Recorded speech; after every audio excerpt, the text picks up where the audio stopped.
amateur players take their game to the next level. There's no crying in baseball. Forget about the curveball, Ricky. Give him the heater. You're killing me, Schmalz. Candlesticks always make a nice wedding present. Oh, people take vacations shorter than that. Pick me out a winner, Bobby. Now here is your show and go team. Go! All right. Hello, everybody, and welcome to this episode of Show and Go.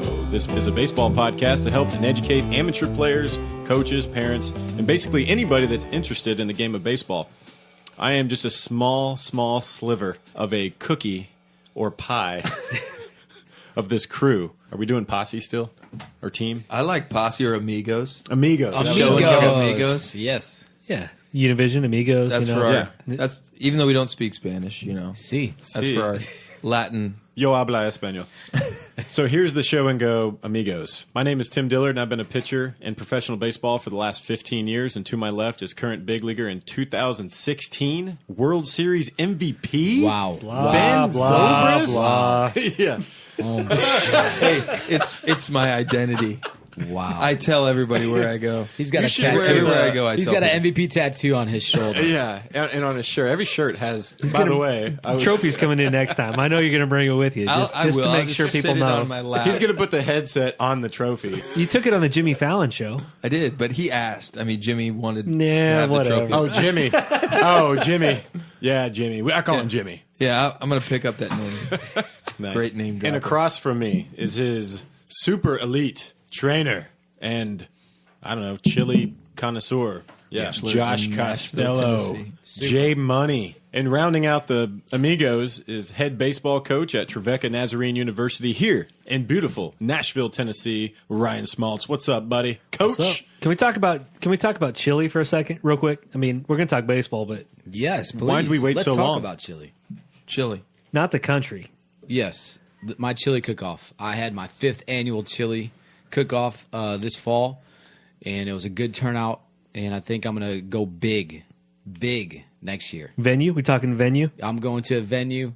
We're going to, you got to pay to get in. That's how good it is. And it's all going to go to a good cause. I don't know what the good cause is just yet. We need a good cause. Yeah, if you have any good ideas, let me know. I want to win the chili cook-off. Is it public? Yeah, I'm honing in on my how do we recipe win it? starting now. Like I'm going to have it zeroed in by this fall. Oh, man. All kinds. White chili, vegan chili, chili. I'm out. Hot. For all our vegan listeners out there, Yeah. what are you doing? Everything. It's So, great. okay, tell us who won this last year. What kind of chili? remember. You don't even remember. You know what? You said it was somebody that just like threw it together at the last minute, is what you told me. Yeah. Wait, who judges? Are you the judge? No, everyone judges. You get to choose one. choosing you get my own. one piece of paper, and you put the number that you like the best. The Choosing one vote. One vote, one man. winner. They got a gift card to Lululemon because you know I like that store. Good plug of Lululemon, by the way. He's a Sponsored model. by. He's a model for Lululemon. Yeah, I used to be a model. I saw pictures in Yeah. Lululemon of him. No. I was 10 pounds lighter at one time. That's awesome. Yeah, I was. What do you mean model? Like they took pictures of you wearing Lululemon? Yes. Didn't you go like to Costa Rica or something to do Yep. this? Yep. Tell me you went to Chile. Yep. I almost went. It comes Yeah. full circle. Oh, yeah. I was on the wall. So speaking of chili, what do you guys think about baseball showcases? That's the worst great- segue ever. I'm great sorry. Wow.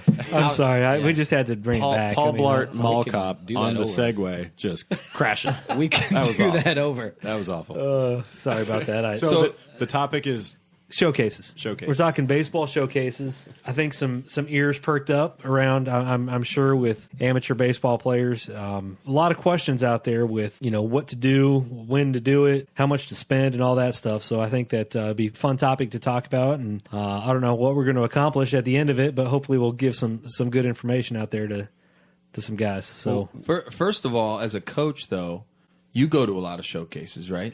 I mean, specific ones, the ones in Nashville, there's a bunch of them that we go to, the Tennessee Baseball Coaches Association Showcase, kind of the best players from each part of the state come to that. You know, some of these big tournaments that come to town, there's these different organizations that kind of pick and choose some of the best players from each team from the Music City Classic, we'll say, and then on the last day they'll have a big showcase with these kids, you know, and they'll kind of do a pro-style workout and a chance to lay eyes on them. So, but there's a bunch. I mean, I could go through a whole list of them. But about how many players get invited to those showcases, like in an average showcase? Man, it's hard to say for an average.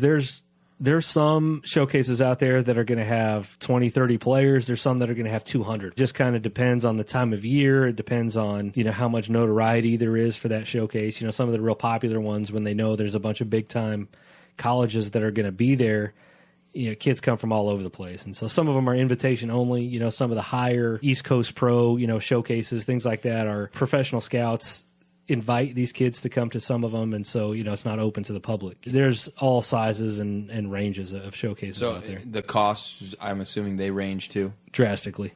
Okay. And this isn't like a game. This is, they go and showcase their skills. Yeah, you know, and I probably should, you know, tell, you know, what is a showcase. You know, the typical showcase is going to, you know, what they're going to do is they're going to showcase the player's 5 tools.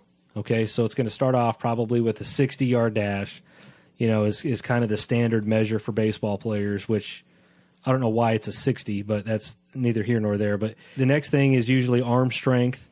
They'll put the outfielders out in right field and hit them, you know, some ground balls or fly balls, and they'll throw balls to third base and home plate just to see what kind of arm strength they have. And, you know, the infielders will do the same thing. They'll get 5 or 6 ground balls and show your footwork and arm strength from the infield, and the catchers will throw. And then you take BP. You know, you get, you know, 5 to 10 swings usually, and, you know, maybe more sometimes depending on the showcase, and you get to show what you can do with a bat.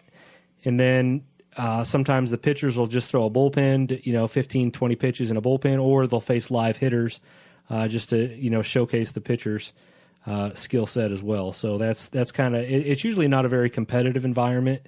It's just exactly what the word says, is showcasing the player's physical tools, and that's really about it. You know, I'm imagining you're sitting in the stands like Trouble with the Curve with Clint Eastwood, right? You're kind of just up there, you know, like listening and watching and writing some stuff down. Has everybody seen that movie but me? You've never? I've never seen Trouble with a Curve. Yeah, I've seen it.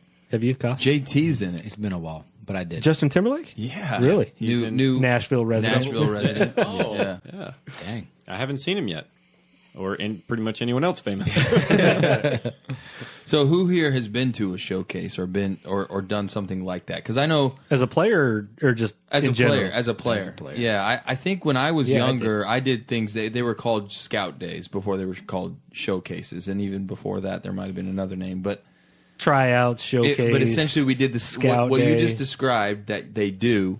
That's what we did at a few of these scout days, and scouts would come from organizations and colleges and take a look at young players. And of course, you know, it was the same type of deal. I think 1 or 2 of them were free, and then I did maybe one that I paid for. And the one that I paid for is the one that I got a college scholarship out of. You got to tell the story. Yeah, I mean, it was crazy. It's in a book, right? It's in a book. Go buy the. This is, no, all honesty, this is a great story. No. And Okay. if you haven't heard it, Can you speak it's on your real- story just a little bit before you share the, you know, just you as a ball player up to that point? Yeah, okay, so I was a high school player. I was a good high school player. I was all area my senior year. I was not all state in the state of Illinois. So it's a pretty good, you know, pretty decent athlete base, but I was in the lowest level, and so I wasn't even all state. So talent level, I mean, I was good, but I just hadn't really grown into my body yet. I just wasn't quite matured yet. Well, I finished my last high school game, and I assumed that was it for me because I had no college scholarship offers. I wasn't seeking it out. I was planning on going to Bible college. Well, my high school coach said, "Hey, Ben, I think it might be a good idea for you to, you know, if you can scrounge up $50, they're trying to get all the good area players to go to this scout day over here. There's going to be a lot of college coaches, and you never know. You could get an opportunity out of that." And I thought to myself, well, you know, I mean, I love baseball. I'd love to play baseball one more time in my life. You know, I'm 19 years old. I just graduated high school. I'm planning on going to Bible college. So I go to this scout day. I pay the $50, and essentially I do all the things that, I mean, I stood around most of the time, but I did the 60-yard. I took some ground balls. I threw off the mound a little bit, and I took like batting practice because there were so many guys there. I remember specifically we only got 6 pitches. We got 12 pitches total, and I was a switch hitter. So I did 6 on one side, 6 on the other.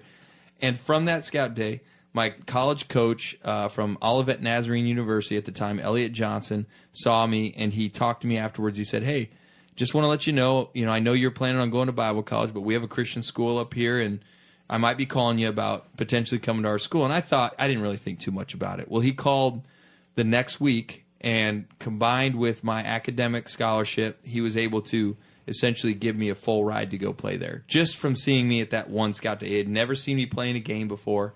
He just saw that. He knew about me from other people, and he offered me a scholarship. So it's a crazy story, but that's how I ended up continuing to play baseball beyond high school.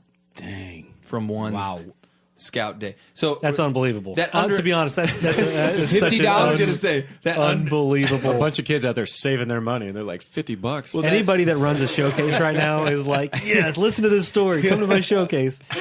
Be a World Series MVP. That probably undermines everything you as a coach think. Like, usually that's rare. It's super rare to never see a player, see him one time, offer him a scholarship, and it works out fantastic. Were there pro scouts there too? No, it was just college. Just colleges? Yep, Okay. Yep. Because I was going to say, as those far scouts as I are fired. knew. As far as I knew, yeah. Yeah, I would say that's really that's really rare, and obviously it turned out great for you, but it's also a risk, not being able to see a player play in a live game, to give him that kind of a scholarship when scholarship funds are limited for everybody. To get that kind of scholarship to go play, is a big risk for Coach Johnson. Obviously, it worked out. For most coaches out there would see that as a pretty big risk, I would think.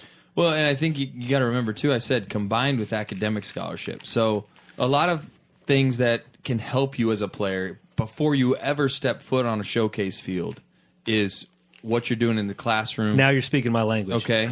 Yeah. The things that you've done in the past already that have proven the kind of worker you are, the kind of work ethic, the kind of teammate you are, all those things that people know your reputation by, that can really help a coach that might be like, who am I looking at here, to look at you. Because he already knows you're a good guy. Well, now he needs to see some other stuff from you. That probably was an advantage that you had academics, because he's like, I don't have to throw a full scholarship at this guy. He can combine it. But if you didn't have that, he may be less inclined. Exactly. You're right. The Division I schools have 11.7 scholarships for a fully funded school. You're talking 35 players is the maximum roster that a Division I school can have. Wow. Yeah, that money doesn't go very far. You do the math. And, certain schools, that I don't want to get too deep into this, but, they can stack other money on top of your baseball scholarship with academics and need-based aid and things like that, but it doesn't go very far. Division II is allowed 9 baseball scholarships, and I would guess that less than 50% of Division II schools have that much money anyway. So most schools are dealing with a lot less than that. So, yeah, academic money is really, really important, for a coach to put the best package they can together for a player. Becomes pretty important. Kosh, you deal with a lot of high school athletes on a pretty regular basis. Yep. What are some things you're hearing about showcases, tryouts, and from parents and players? Yeah, I get that a lot. The biggest thing is that I help them with is for the 60-yard dash in regards to the showcase conversation. I know that is that test is usually in each showcase, at least from what I've heard. But yeah, I think for parents, the biggest question that I hear is how many showcases should we take my son to, and which ones? Because it adds up. Because they start doing the showcases around, I don't know, freshman, sophomore year, would you say? And if you don't get signed or a coach talking to you at some point, you can be going to them even as a senior. So, it adds up. It's very costly. And I was just going to ask you, Ryan, what your thoughts were on which ones and how many based on the player. I know that's a loaded question. I would put that back on the family, to be honest with you. I can't just sit here and give you a magic number like, okay, you got to go to 6. 6 is the number of showcase. It's not like that. If a family's out there listening that comes from a modest means and they can't afford to go to any showcases, then don't go to a showcase. Does that mean you're never going to get recruited? Absolutely not.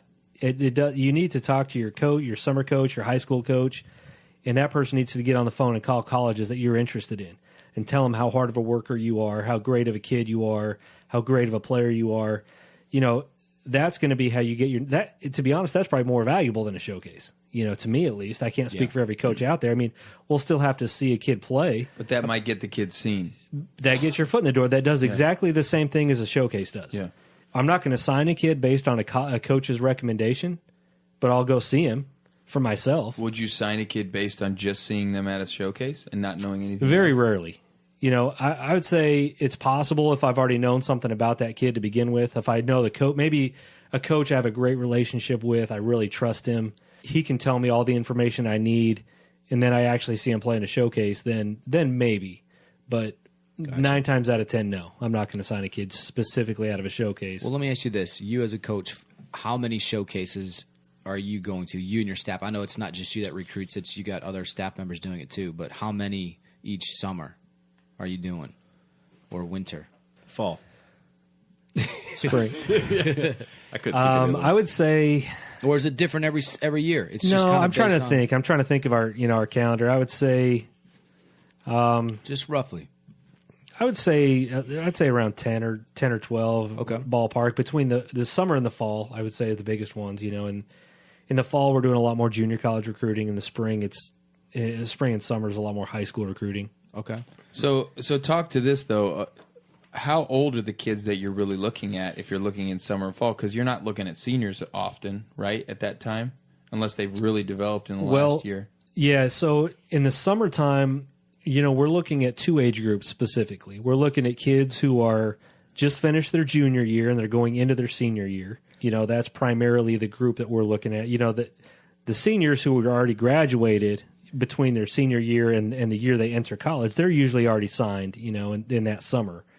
So the kids that are entering their senior year and the kids that are entering their junior year, those are the kids we're generally locked in on. Now, the bigger schools, the SEC, ACC schools, they're usually at least a year ahead of us, at a Division II school. They're looking at kids going into their it's ridiculous. They're it gets looking younger for and verbal younger. commits, right? Yeah, they're that's a whole different conversation. But they're looking at usually at least a year ahead of us. They've gotten their roster filled a lot of times with kids that are going into their junior year, and they're looking at kids going into their sophomore year and even freshman year. That's it's Just by that's verbal incredible. Yeah, I mean it's It's changed.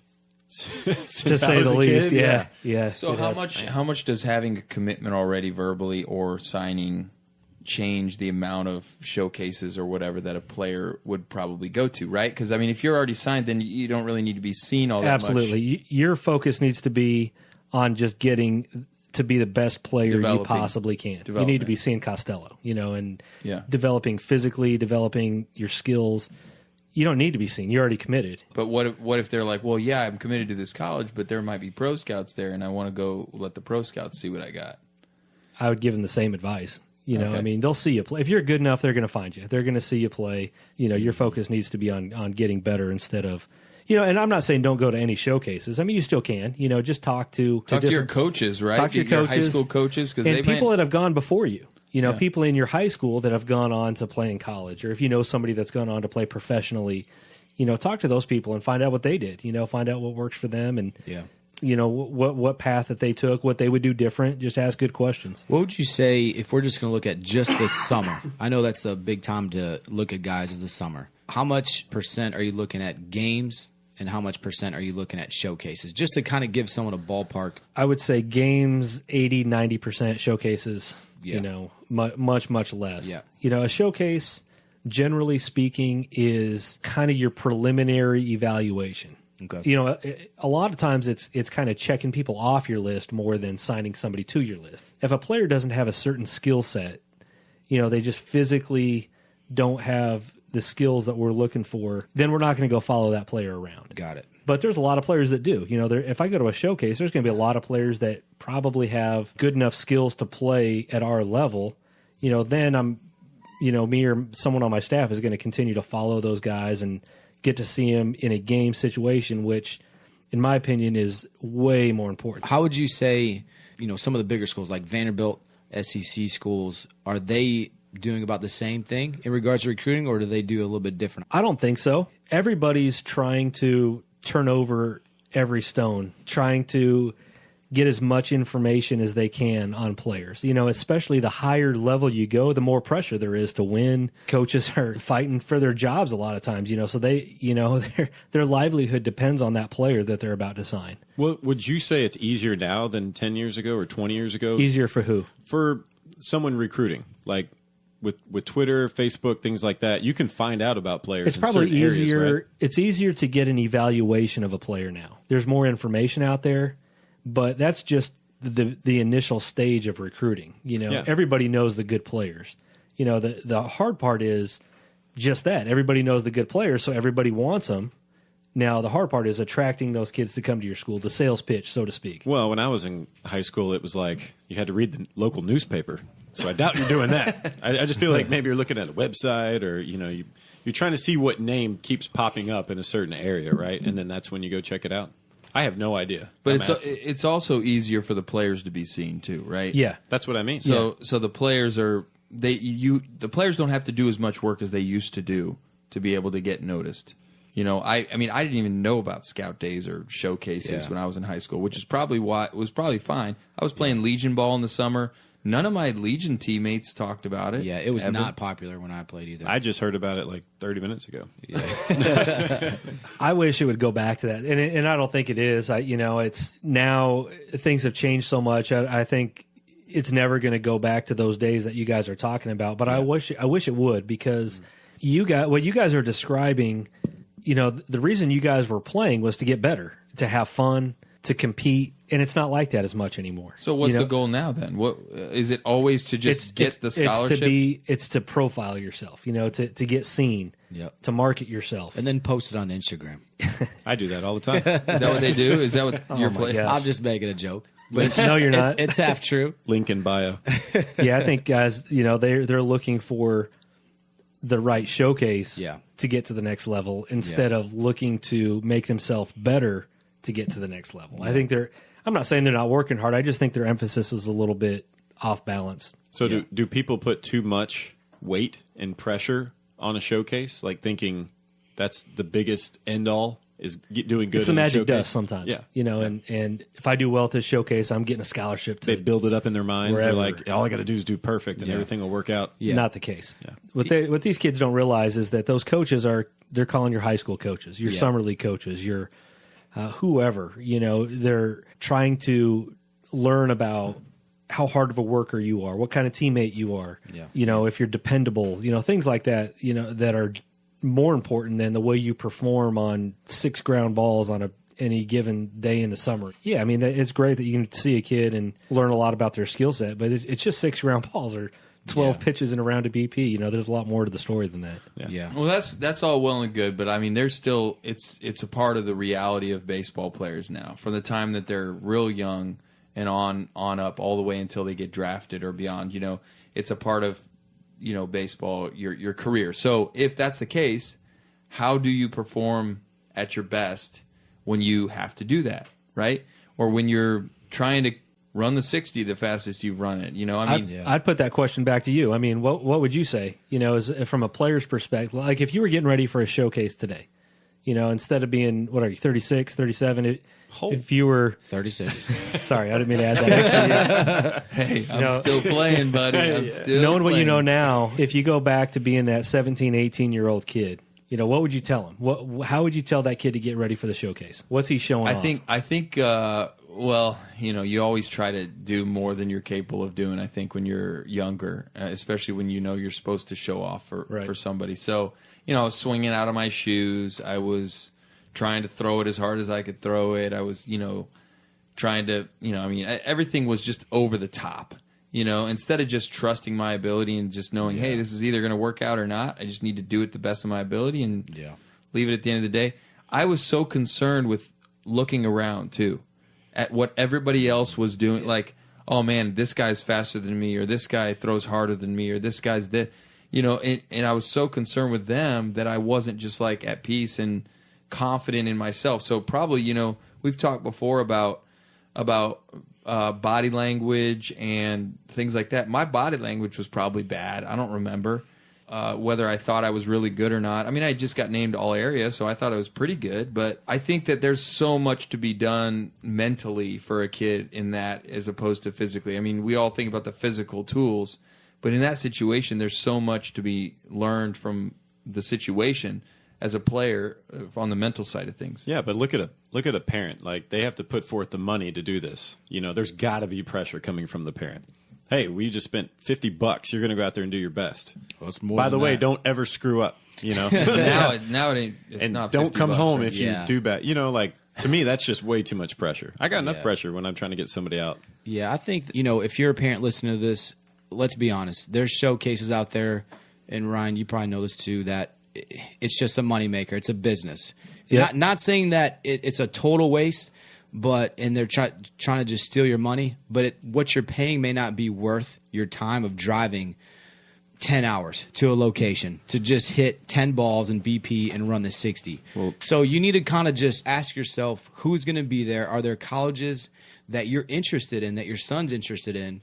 Is it worth your time? You got to really weigh your options. You don't need to go to every single showcase. And you got to know who you are as a player. For me personally, no one knew who I was. I had to walk on to junior college and kind of just grind it out and work my way up to finally get a scholarship at an NAIA school. So, showcases would have been a little bit better for me. But at the same time, and Zoe, you know this, I wasn't a showcase player. It would take, you're going to have to watch me at least 2, maybe 3 games to really see my talent come out. I'm not going to show you in one showcase. So, if you're not getting a lot of looks, don't get discouraged, because that just may not be you. You can still be a great ball player, but you're just not, you don't really fit in that showcase mold, if that makes sense. Yeah, I think you make a lot of really good points there. Sometimes for parents, I think that they're scared, it's a little bit of fear driven, if they're scared that if they don't go to a showcase, then their son is going to miss his big chance, right? And so I'm sure that there's parents out there that are kind of beyond their means a little bit, breaking the bank, going to every single. I would say don't do that. Don't do that. Do the best you can, within your means, and then do your homework. Find out what type of school your son wants to go to, what showcases those schools are going to be at. If somebody called me and said, "Hey, what showcases are you going to?" I'll tell them where I'm going. It's no secret. Find out what part of the country that that you want to go to, and all these things. I think what you're saying is being proactive, taking advantage of the contacts that you do have, making some phone calls. Yeah, maybe even calling a coach that you never met yet that you're interested in. Which kind of leads to the one question I had for you. Is a lot of players will make a promo video of their talent, maybe a minute to 3 minutes to 8 minutes long. Really? That they'll email the coach, and the coach is able to see, how they're swinging, how they're moving, their athleticism. Do you get a lot of those? Do you like them? Do you not like them? Do they work? Yes, to all those questions. I do get a lot of them. I do like them. They do work. Really, to be honest, do you not like them too? I tell you the ones. That's a good question. I know you're kidding, but the ones I don't like are the ones that are 25 minutes long. It's like one camera of a full game. Oh, yeah. And I push play, and it's a whole I'm like, I don't even know who I'm looking at. I can't see the numbers. There's no time. No. I mean, I delete that email immediately. Okay. So if someone's going to send you a video, how long should it be, and what should it show? Okay, I would say in 2 minutes, you can see everything in that video that you can see in a showcase. Okay. You can have them run a 60, and you can see the stopwatch. You could see, maybe even see the measuring tape, so it's actually a 60. Yep. Somebody could run a 55-yard sprint and I could do that. Get a 6.2, or whatever. No, I can't do that. But that's going to take 10 seconds, right, to see a 60. Yep. Okay, then have the camera set. If it's an infielder, have a camera set up somewhere down the first base line where you can see the kid's actions. You can see his feet. You can see him throw across the diamond. Take 6 ground balls. Okay, we're under 40 seconds for a video. Yep. Wow. Okay, then you can see 10 swings from the open side. So what that means is if you're a right-hand hitter, the camera's going to be somewhere around the right-hand batter's box, where you can see that. And then maybe 6 or 8 swings from behind the catcher. You can see the ball flight. That's pretty much everything you're seeing in a showcase. So am I going to sign somebody based on that alone? No. But it. if I see something I like, I'll definitely go see that player. It's going to help them get to the next stage. Yeah, no doubt. And that's what it is. Are there people out there that make these videos for people? Like, Yes. do they help get players to the next level? Well, I don't know if they help them get to the next level, but They are claim to. Yeah, people. Yeah, I mean, people do put these videos they do. together, and it's a business for them. It's a mega business. I'm leaving. I'm gonna go make some videos. Yeah. No, that's probably for a different episode. But yeah, these recruiting services, I'm going to pay you as a player, and you're going to send my information out to colleges across the country. Yeah. So it's big business. I do think it is all about networking. It's about making those connections, being proactive as much as you can. If you don't have a lot of connections, just based on where you're at, that's fine. I think it's just doing the best you can, but not overdoing it and spending tons of money that's just not necessary. For any player out there listening, trying to figure out what they should do as far as the showcase goes, do what you can. It's important to be seen, but don't live under the misconception that the showcase is going to give you all the answers. That's going to be the magic dust that gets you to achieve all your dreams. Yeah. 90% of your effort should be spent on making yourself a better player. If you have $500, I would say go to a couple camps where people are going to help you to get better than going to showcases. Or Chadwick's Fitness. Or Chadwick's .com. Fitness. That's Josh. Yeah. Costello. But to speak on that real quick, you can't just show up if you're a junior, let's say second baseman. You can't go run a 7.6 60. So there is Negative ramifications if you go there and do bad? There are some things that, if you're going to go for it, you got to make sure that you're ready for that. Absolutely. If if you're doing that, you're not prepared. Yeah. That's the worst thing you can do. Yeah. Because guys get crossed off lists a lot faster Yeah. than they do get recruited Yeah. from showcases. Yeah. And I think that's the biggest thing for listeners to understand that from a coach's standpoint. So I think these are good questions because I want the parents to understand really what a coach is thinking, how they see it, because that's really the fear that I hear and see in parents' faces and how they ask these questions. They just want the best for their kid, and I understand totally. And the best for that kid is to try as hard as they can to make themselves the best player they can. And there's enough information out there that coaches will find you if you're good enough. And so make yourself good enough. I have a quick question. Do you get talked to by parents at those? Should a parent or a player approach a coach ever at those? It's actually an NCAA violation for me to talk to